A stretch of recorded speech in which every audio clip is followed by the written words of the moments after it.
Hey you, there are a few things we need to talk about because if you're still doing this in your home, it might be time to just let it go, let it go. Can you add some auto-tune to that?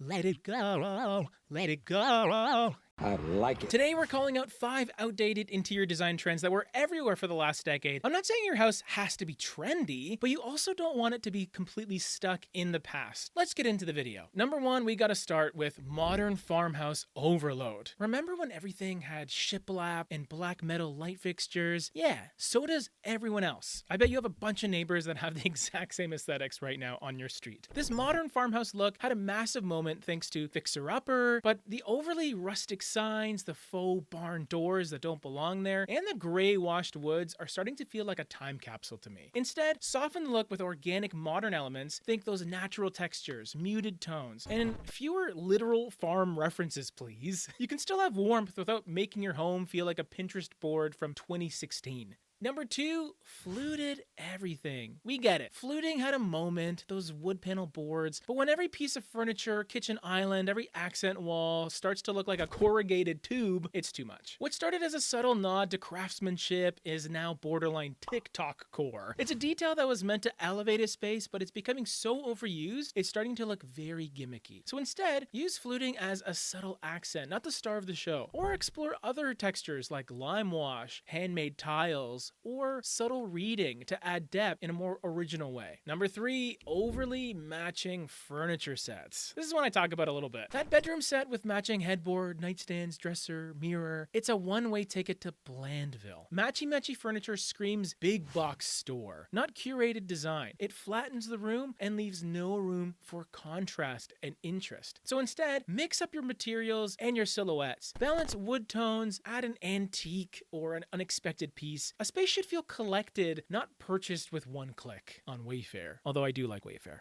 Number 4, ultra minimalism to the point of sterility. Minimalism will always have a place in design, but lately, some spaces to me feel more like tech offices than homes. We're talking all white everything, of course. Zero color, not a single object on the shelves, like you're afraid your room might feel like you. It's not calming, it's clinical. And let's be real, no one likes that. You're not a robot. Not yet. Instead, embrace... Oh, God.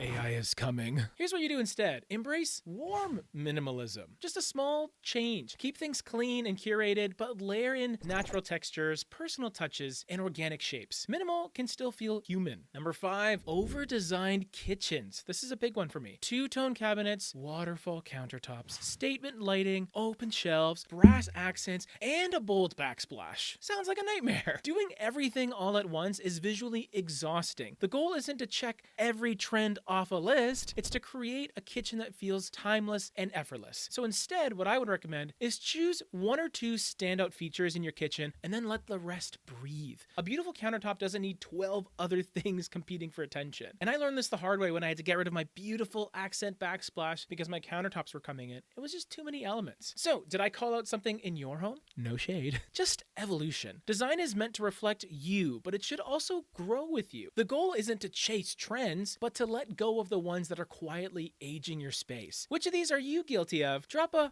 blank emoji in the comments and let me know which one hurt the most. And hey, if you want to know what to do instead, hit that subscribe button and follow us for even more because we got a lot more to come.